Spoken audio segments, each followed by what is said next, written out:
Business Club de France des entrepreneurs avec Aurélie Juigné. Bienvenue dans ce nouveau numéro du Business Club de France des entrepreneurs. Dans un instant, notre invité, Éric Boitel, docteur en psychologie de la performance, ancien militaire, ancien aventurier. Il a créé aujourd'hui sa petite entreprise pour aider et accompagner d'autres entrepreneurs avec ses propres méthodes. Mais tout de suite, l'actu des PME dans nos territoires avec vous, Michel Picot. Bonjour. Bonjour à tous. Dans l'actualité cette semaine, une nouvelle voiture électrique en France. Elle s'appelle Ulive. Elle a été conçue et fabriquée par la société charentaise Avatar Mobilité. La promesse de ce véhicule, 50 centimes d'euros pour rouler 100 km. Batterie et panneaux solaires pour alimenter cette voiture qui pourra transporter jusqu'à 400 kg à une vitesse maximale de 90 km/h. Prix de lancement 15 000 euros puis 12 000 lorsque la chaîne de production sera lancée. L'entreprise vient de lever 2 millions d'euros et espère 100 précommandes pour lancer cette production. Charger sa voiture électrique tout en roulant, Vinci Automobile vient de lancer son projet Charge as you Drive sur une portion d'1,5 km sur l'autoroute A10 entre Saint-Arnoux-en-Yvelines et Paris pour y installer une solution de recharge dynamique pour les véhicules électriques, en quelque sorte par induction mais tout en conservant cette mobilité. Une première mondiale sur une autoroute ouverte à la circulation et si les tests sont concluants, l'État espère pouvoir équiper près des 3/4 du réseau autoroutier d'ici 2035. Direction le nord de la France où il a installé ses bureaux, mais notre invité travaille partout en Europe. Nous le retrouvons aujourd'hui à Genève. Éric Boitel, bonjour. Bonjour. Vous êtes docteur en psychologie de la performance, mais votre CV est assez étonnant. Ancien militaire, ancien aventurier dans des lieux de notre planète plutôt hostiles, sportif de haut niveau, entraîneur, coach, conférencier. Mais qui êtes-vous, Éric Boitel? Vous pouvez nous en dire plus ? Bah oui, donc effectivement, techniquement, je suis docteur en psychologie. J'étudie donc différentes théories et puis ma spécialité, c'est la psychologie de la performance, donc les états mentaux et les comportements qui sont liés à la performance. Et puis, ce qui me définit le plus, c'est la passion. Donc effectivement, la passion depuis tout petit, puis ça m'a amené à faire le pôle Nord, à faire des grandes traversées en moto dans le Sahara. Et puis plein d'aventures. Effectivement, l'armée ça a été super, ça a été une bonne formation technique. Et puis ensuite, j'ai monté une entreprise où je m'occupe du mental et du physique de dirigeants d'entreprise. Alors c'est très inspiré des méthodes de l'armée, puis du sport de haut niveau. Et puis on est une entreprise privée. Et puis le cas des entrepreneurs, ça me touche particulièrement parce que je trouvais qu'ils n'avaient pas de structure très pro par rapport à ça. On entend un passionné qui veut venir en aide aux autres, mais pour être un peu plus précis, alors inutile de rappeler ici les inquiétudes de la plupart des entrepreneurs face à l'avenir. Que peut-on leur dire? Que leur dites-vous? Premier conseil, c'est l'acceptance. On dit souvent ce mental, là, lâche rien.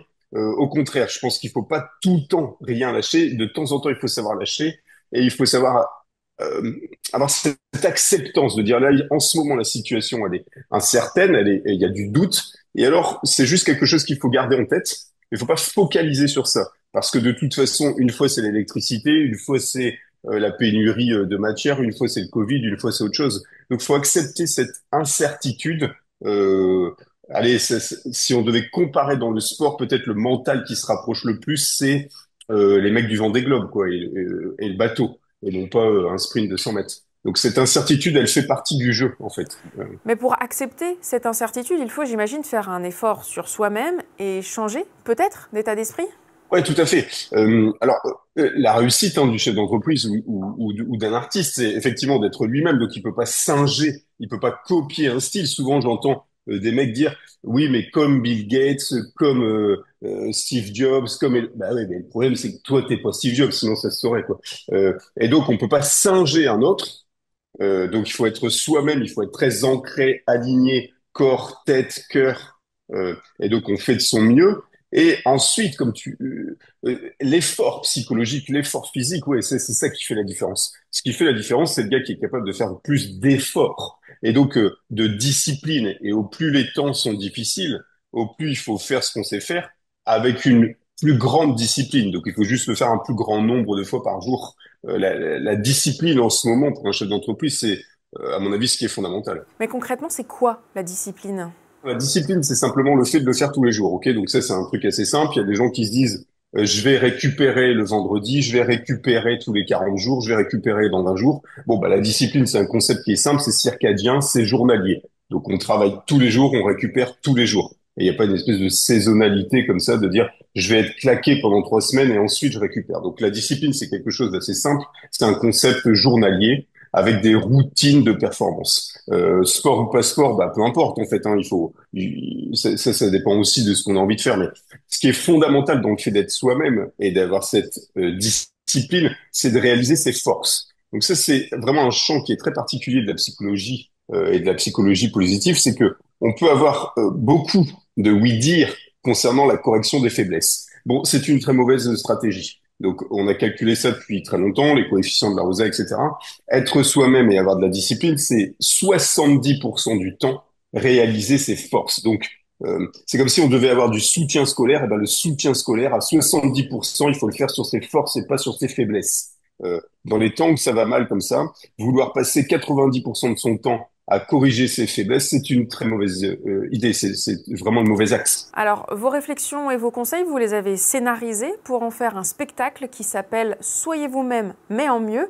Pourquoi faire de ces sujets un spectacle? D'abord parce que j'adore être sur scène, hein, donc je fais déjà beaucoup de conférences pour les chefs d'entreprise et ça j'adore. Et puis bah, l'idée elle est née j'ai eu des clients chefs d'entreprise pour qui je faisais ces conférences qui m'ont amené leurs ados en disant tiens tu devrais parler à nos ados parce que bah voilà ils vivent dans un monde où il y a beaucoup de blabla, beaucoup de réflexion, mais c'est pas très straight to the point. Alors j'ai fait quelques ados comme ça au début.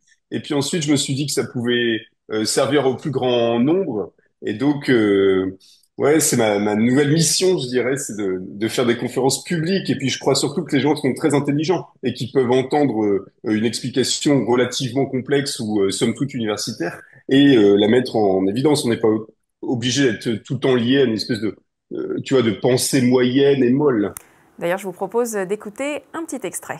Pensées, combien de pensées? 5 000, 8 000, 10 000 pensées par jour.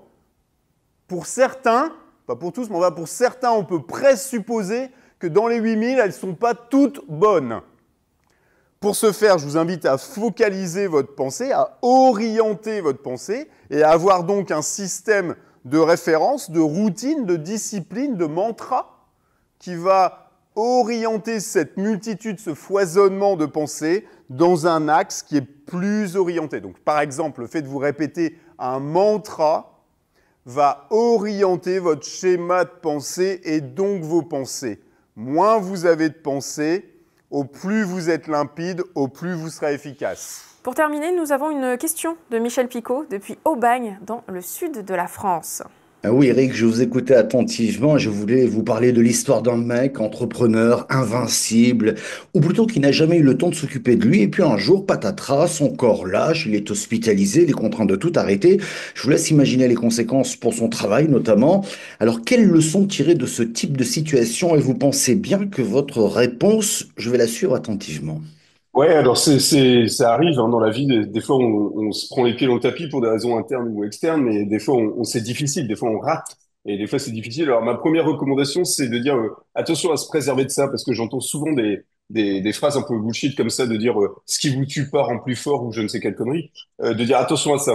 Euh, il faut se préserver. Déjà, le grand 1, c'est il faut se préserver. Il faut pas faire exprès d'être dans le dur. Euh, euh, pour accroître ses forces. Le mental, il se gagne, il se fabrique sur les réussites. Donc ça, c'est vraiment très important. Et alors, quand on est immobilisé ou quand on est dans une période comme ça qui est plus difficile, il faut vraiment se focaliser sur les réussites à court terme. Qu'est-ce que je peux réussir aujourd'hui? Qu'est-ce que je peux réussir cet après-midi? Qu'est-ce que je peux réussir demain? Et la réussite, c'est 1 mètre par 1 mètre.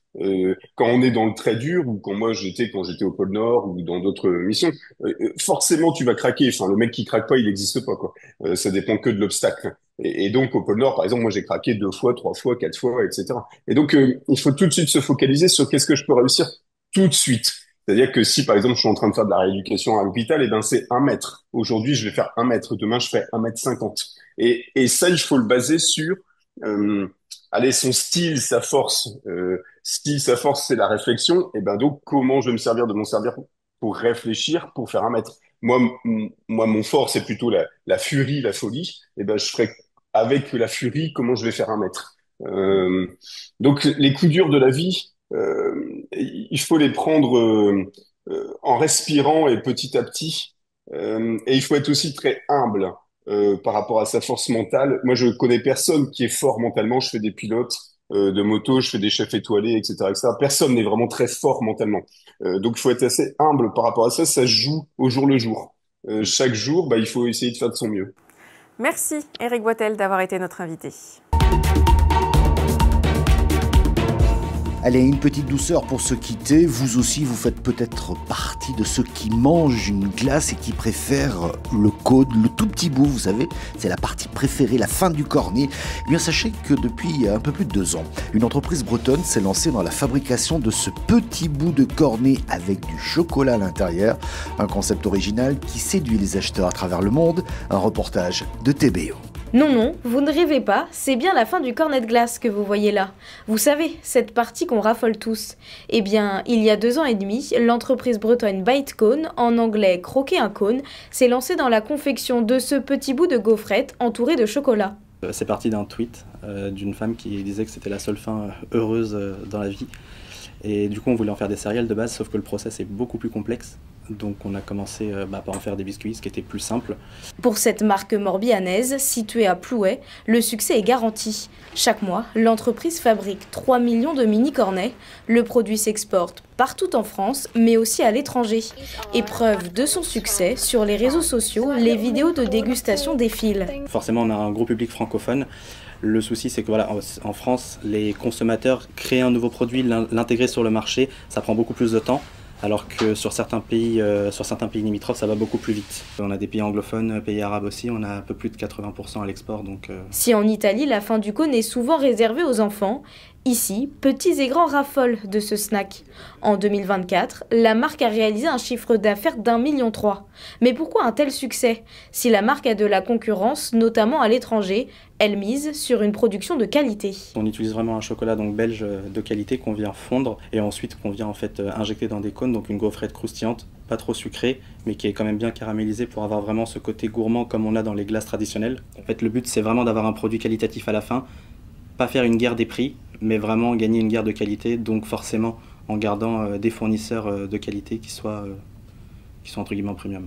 Alors, avis aux gourmands, les paquets Bite Cone sont disponibles sur leur site internet, sur Amazon et dans certains supermarchés et épiceries.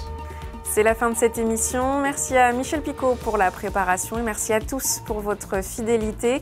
Retrouvez-nous en replay sur le site internet de votre télévision. L'émission est également disponible en podcast audio sur toutes les bonnes plateformes. À bientôt.